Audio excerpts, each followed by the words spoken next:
boa noite para você que nos assiste. Hoje nós vamos estudar um pouco a respeito de Atos, capítulo 26. Então, se você tem a sua Bíblia aí com você, pode abrir e acompanhar a leitura conosco.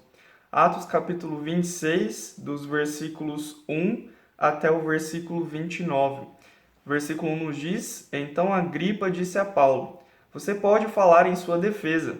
Paulo fez um sinal com a mão e começou sua defesa. Rei Agripa, considero-me feliz de ter hoje a oportunidade de lhe apresentar minha defesa contra todas as acusações feitas pelos líderes judeus, pois sei que conhece bem todos os costumes e controvérsias dos judeus. Portanto, peço que me ouça com paciência. Como os líderes judeus sabem muito bem, recebi educação judaica completa desde a infância entre meu povo e depois em Jerusalém. Também sabem e talvez estejam dispostos a confirmar que vivi como fariseu, a seita mais rígida de nossa religião. Agora estou sendo julgado por causa de minha esperança no cumprimento da promessa feita por Deus a nossos antepassados. De fato, é por isso que as 12 tribos de Israel adoram a Deus fervorosamente, dia e noite, e compartilham da mesma esperança que eu. E, no entanto, ó rei, acusam-me por causa dessa esperança. Porque lhes parece tão incrível que Deus ressuscite os mortos? E eu costumava pensar que era minha obrigação empenhar-me em me opor ao nome de Jesus o Nazareno. Foi exatamente o que fiz em Jerusalém. Com autorização dos principais sacerdotes, fui responsável pela prisão de muitos dentre o povo santo. E eu votava contra eles quando eram condenados à morte. Muitas vezes providenciei que fossem castigados nas sinagogas, a fim de obrigá-los a blasfemar. Eu me opunha a eles com tanta violência que os perseguia até em cidades estrangeiras. Certo dia, numa dessas missões, dirigia-me a Damasco, autorizado e incumbido pelos principais sacerdotes. Por volta do meio-dia, ó rei, ainda a caminho, uma luz do céu mais intensa que o sol brilhou sobre mim e meus companheiros. Todos nós caímos no chão e eu ouvi uma voz que me dizia em aramaico: Saulo, Saulo, por que me persegues? Não adianta lutar contra a minha vontade. Quem és tu, Senhor? Perguntei. E o Senhor respondeu: Sou Jesus a quem você persegue. Agora levante-se, pois eu apareci para nomeá-lo, meu servo e minha testemunha. Conte o que viu e o que eu lhe mostrarei no futuro, e eu o livrarei tanto de seu povo como dos gentios. Sim, eu o envio aos gentios para abrir aos olhos deles, a fim de que se voltem das trevas para a luz, e do poder de Satanás para Deus. Então receberão o perdão dos pecados e a herança entre o povo de Deus separado pela fé em mim. Portanto, rei Agripa, obedeci a visão celestial. Anunciei a mensagem primeiro em Damasco, depois em Jerusalém e em toda a Judéia, e também aos gentios, dizendo que todos devem arrepender-se, voltar-se para Deus e mostrar por meio de suas boas obras que mudaram de rumo. Alguns judeus me prenderam no templo por anunciar essa mensagem e tentaram me matar, mas Deus tem me protegido até este momento, para que eu dê testemunho a todos, dos mais simples até os mais importantes. Não ensino nada além daquilo que os profetas e Moisés disseram que haveria de acontecer, que o Cristo sofreria e seria o primeiro a ressuscitar dos mortos, e desse modo anunciaria a luz de Deus tanto aos judeus como aos gentios. De repente, Festo gritou: Paulo, você está louco! O excesso de estudo fez perder o juízo. Mas Paulo respondeu: Não estou louco, excelentíssimo Festo. Digo a mais sensata verdade, e o rei Agripa sabe dessas coisas. Expresso-me com ousadia porque tenho certeza de que esses acontecimentos são todos de conhecimento dele, pois não se passaram em algum canto escondido. Rei Agripa, o senhor crê nos profetas? Eu sei que sim. Então Agripa o interrompeu: Você acredita que pode me convencer a tornar-me cristão em tão pouco tempo? Paulo respondeu: Em pouco ou em muito tempo. Peço a Deus que tanto o Senhor como os demais aqui presentes se tornem como eu, exceto por essas correntes. E nós confiamos que o nosso Deus abençoará a leitura e a explicação da sua palavra. Eu gosto bastante desse capítulo 26 de Atos, porque é um capítulo que mostra bastante da vida de Paulo, né? Mostra a trajetória de Paulo desde o início como perseguidor dos cristãos, como também a sua conversão e como também a sua vida. E é interessante que nesse capítulo nós temos ele utilizando de um tribunal, utilizando de sua defesa, para poder fazer um resumo de sua história e também poder falar um pouco da verdade da palavra de Deus para aqueles que estavam ali ouvindo e principalmente utilizando esse tempo que ele teria para sua defesa para poder pregar do evangelho para aquelas pessoas. Dos versículos 6 ao versículo 8, nós vemos que Paulo fala um pouco a respeito desse julgamento pela sua esperança. E a verdade é que nós vemos que hoje em dia muitos cristãos são perseguidos pela sua esperança. Em países onde nós conhecemos que é proibido pregar o evangelho, cristãos ali são perseguidos de forma física, são presos, são até às vezes mortos. Mas em alguns lugares onde a palavra de Deus pode ser pregada, muitas vezes cristãos sofrem a perseguição verbal. Às vezes são motivos de xingamentos, de palavras duras, palavras horríveis de serem ouvidas, mas a verdade é que independente daquilo que aconteça, nós devemos estar firmados em nossa fé e nós devemos estar firmados em nossa esperança. Assim como Paulo fala aqui que está sendo julgado pela sua esperança, muitas vezes nós também vamos ser julgados pela nossa esperança. Mas assim como Paulo, como nós temos exemplo da vida de Paulo, nós devemos estar prontos para responder a respeito da nossa esperança. Nós não devemos nos acanhar, não devemos nos diminuir, não devemos fugir, mas sim precisamos estar firmados, estarmos de pé, prontos para falar sobre a nossa esperança e sobre a nossa fé. Nós servimos a um Deus que é vivo e Ele nos ajuda, nos dá capacidade para que nós façamos isso. E por isso devemos sempre estar animados, felizes em fazer a vontade do Senhor e não desistir por conta de situações que nos acontecem, por conta de perseguições, mas sim estar firmes, demonstrando a nossa esperança no Salvador.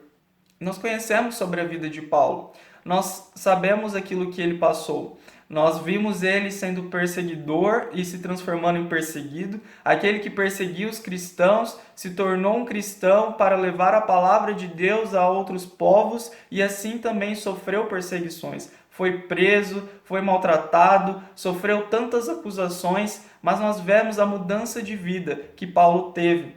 É interessante nós vemos a mudança de vida que Paulo teve.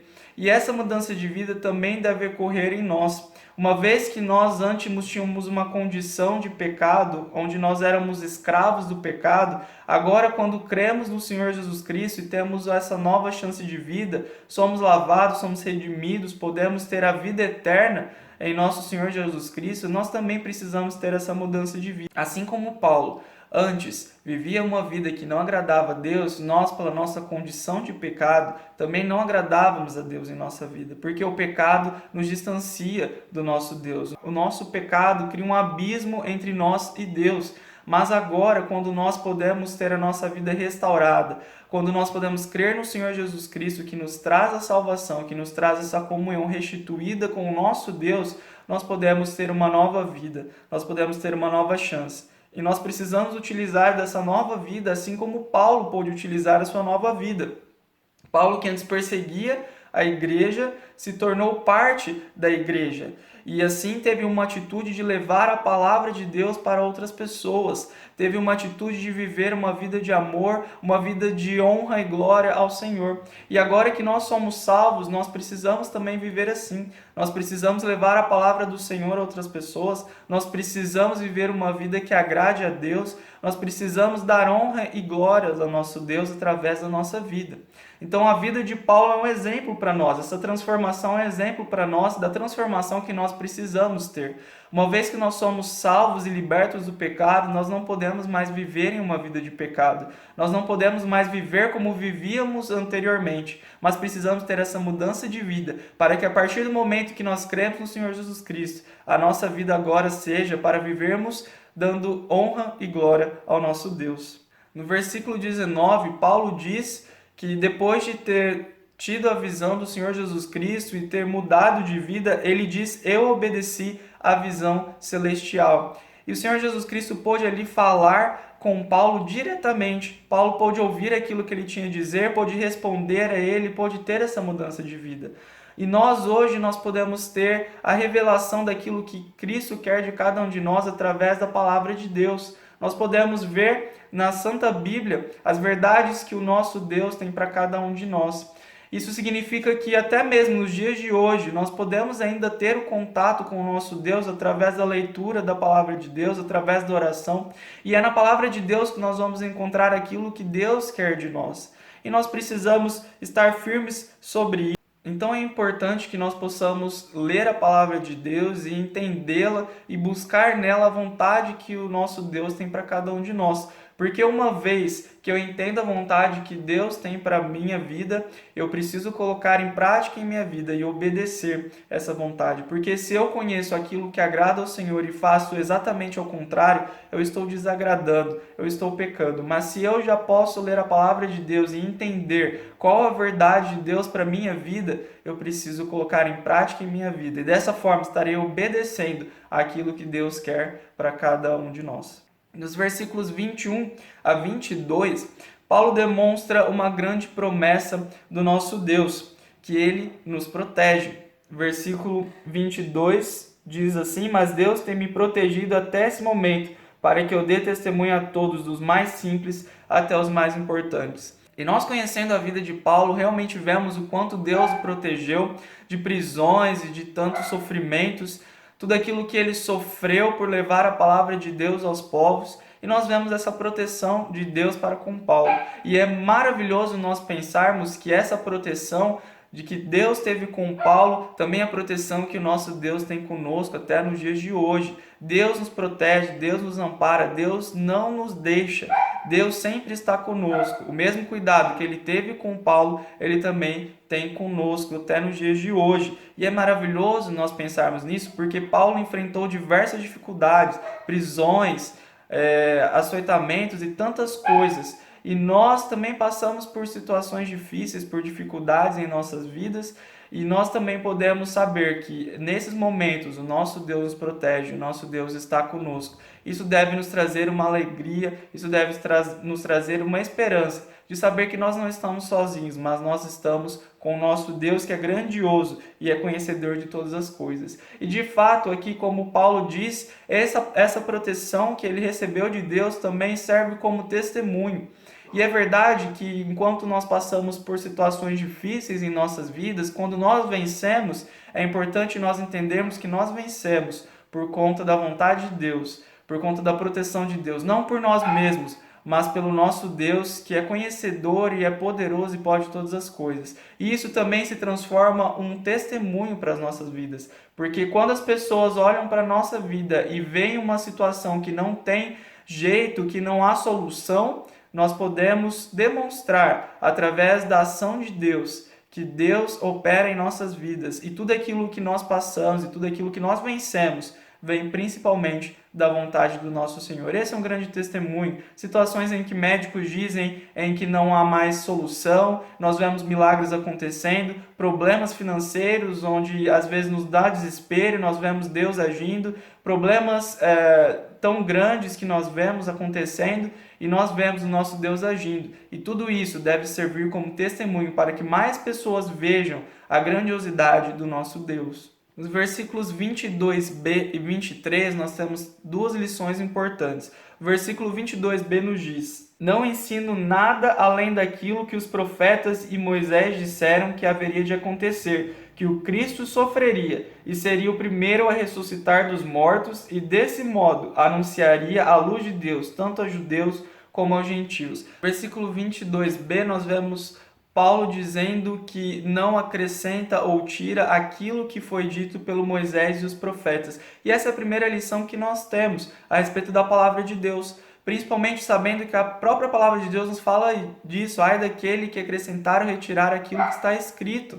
E nós podemos ver que várias pessoas hoje em dia têm feito isso. Pessoas que olham para a palavra de Deus e pensam que aquilo que está sendo dito não condiz com sua vida e por isso acabam querendo modificar. Procuram alguma vírgula, alguma solução para aquilo, procuram dizer, mas isso não é bem assim, precisamos olhar por esse canto, por assim dizer. E muitas vezes essa visão, essa modificação que as pessoas tentam buscar, estão errando, estão acrescentando, estão tirando aquilo que a palavra de Deus nos traz.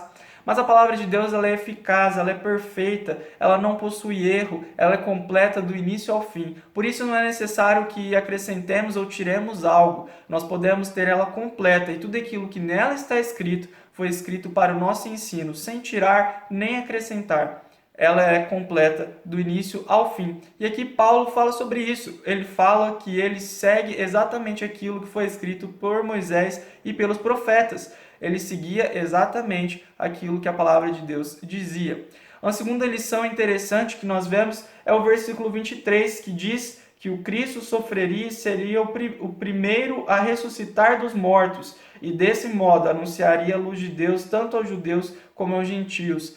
Dessa forma, Paulo traz a essência do Evangelho, traz a simplicidade da palavra de Deus em poucas palavras. Ele demonstra uma pregação do Evangelho de forma tão simples e de forma tão direta, dizendo que o nosso Senhor Jesus Cristo veio ao mundo para morrer por nossos pecados e assim nos trazer vida eterna e nos trazer comunhão com Deus, onde nós podemos ver Ele sendo glorificado, Ele sendo honrado e ressuscitando, não estando morto. Nós podemos ter a certeza de que nós servimos ao nosso Senhor Jesus Cristo em vida, sabendo que Ele vive e que Ele tem todo o poder, toda a honra e toda a glória. E aqui Paulo utiliza de poucas palavras para poder falar sobre o Evangelho. E realmente é isso, a simplicidade do Evangelho. É nós entendermos de forma tão simples que o Senhor Jesus Cristo entregou a sua vida ali na cruz para perdoar os nossos pecados e assim nos trazer a vida eterna.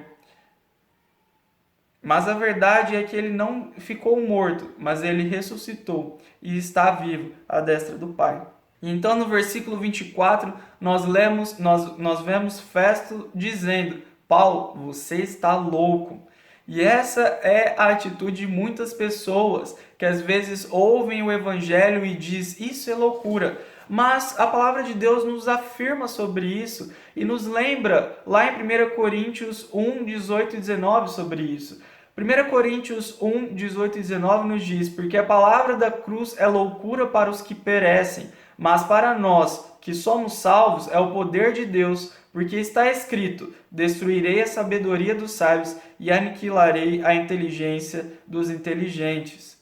Então, nós vimos Festo questionando isso, e Festo com certeza tinha muita inteligência, mas do que adianta toda a inteligência de Festo se ele não conseguia entender a mensagem da cruz, se ele não conseguia entender a simplicidade do Evangelho? O versículo 18 de 1 Coríntios 1 nos diz: a palavra da cruz é loucura para aqueles que se perdem. E Festo estava nessa situação, Festo estava se perdendo. E por conta de sua grande inteligência, sua grande sabedoria, que era uma sabedoria humana, ele estava se perdendo e não entendendo a verdade da cruz. Por isso que tudo aquilo que Paulo dizia para ele era loucura. Mas muitas vezes quando nós somos chamados de loucos por aquilo que nós dizemos, pela verdade do Evangelho que nós dizemos, nós não devemos nos desanimar. Pelo contrário, nós devemos pensar como nós vimos no começo. Devemos estar firmes, preparados para defender o Evangelho e principalmente com nossa fé fortificada para que nós possamos dar testemunho da verdadeira palavra de Deus e daquilo que Deus tem trazido para cada um de nós. Então no versículo 25, Paulo se defende dizendo que não está louco. E aí ele pergunta ao rei Agripa se ele crê nessas coisas que ele tem dito, porque ele diz que a Agripa já tem ouvido a respeito disso e a Agripa já conhece um pouco a respeito disso. E é triste nós pensarmos que a atitude de Agripa, a atitude de negar que Agripa teve, também é uma atitude que muitas pessoas estão tendo. Quantas pessoas nós conhecemos que ouvem a palavra de Deus, assim como Paulo questiona Agripa: você crê? Você tem ouvido há tanto tempo? Você crê nisto? Nós vemos a pessoas tendo atitudes igual a Agripa. Você acha que em tão pouco tempo pode me tornar cristão? E é triste nós pensarmos que essa é a atitude de tantas pessoas têm ouvido a palavra do Evangelho, um evangelho tão claro, e muitas vezes têm fechado seus corações e seus ouvidos, preferido deixar para depois, preferido negar ao invés de entregar suas vidas ao Senhor Jesus Cristo. A atitude de Agripa foi a mesma. Ali ele estava ouvindo, Paulo pôde utilizar de sua defesa para poder falar verdades da palavra de Deus, para poder falar a verdade da salvação. E Agripa preferiu negar, Agripa preferiu não dar ouvidos a isso, Agripa preferiu deixar para depois. E é triste nós vemos que muitas pessoas têm tido essa atitude. No versículo 29, nós vemos o que Paulo diz: em pouco ou em muito tempo peço a Deus que tanto o Senhor como os demais aqui presentes se tornem como eu, exceto por estas correntes. No versículo 29, nós vemos que Paulo estava ali em um julgamento, no momento onde muitas pessoas ficariam nervosas, ficariam com medo, e enquanto muitas pessoas poderiam utilizar deste tempo para poder falar de si mesmo, poder tentar organizar a situação e defender a si mesmo, mostrar coisas sobre si, coisas boas sobre si. Paulo utilizou desse tempo para poder testemunhar, para poder falar sobre a sua trajetória de vida e muito mais, dizer verdades sobre a palavra de Deus. Então, Paulo, ao invés de desejar o mal para essas pessoas, pelo contrário, ele diz que deseja que aquelas pessoas que estavam ouvindo aquilo que ele dizia pudessem entregar suas vidas a Deus e pudessem ter uma mudança de vida. Então nós vemos uma lição importante nesse capítulo 26 de Atos e principalmente sobre a vida de Paulo. Nós conhecemos a vida de Paulo desde o início de sua vida, sua conversão e até o fim de sua vida, os testemunhos que ele nos traz e principalmente essas lições que nós olhamos para esse capítulo. Nesse capítulo nós vemos a importância de nós estarmos firmes e testemunhando do Senhor, até mesmo em momentos onde nós nem imaginamos, momentos onde ali Paulo em um tribunal poderia estar se defendendo, mas ele preferiu falar sobre o nosso Deus, preferiu falar sobre sua conversão e testemunhar de sua vida. Paulo, ali no tribunal, um momento onde ele poderia principalmente falar sobre si mesmo, falando sobre Cristo e falando sobre o Evangelho. Nós vemos ele defendendo o Evangelho, onde pessoas o acusavam de algo que ele não tinha feito, o chamavam de louco ou diziam tantas coisas terríveis para ele. Nós vemos Paulo ali defendendo o Evangelho com firmeza e com certeza, e é assim que nós devemos agir, defender o Evangelho e sermos testemunhas de Cristo. Nós também vemos sobre a importância da mudança de vida de Paulo, e também deve ser a nossa mudança de vida. Não viver mais uma vida como tínhamos antigamente, mas entender que somos restaurados pelo nosso Senhor Jesus Cristo e que agora temos uma nova vida, onde nós temos a salvação e nós podemos ter a certeza da nossa vida eterna. Que o Senhor nos abençoe e nos ajude para que nós possamos sempre estar em mente esse capítulo 26, olhar para essas lições importantes desse capítulo 26 de Atos e que nós possamos cada dia mais estarmos vivendo vidas que agradem a Deus, testemunhando do nosso Deus. Amém.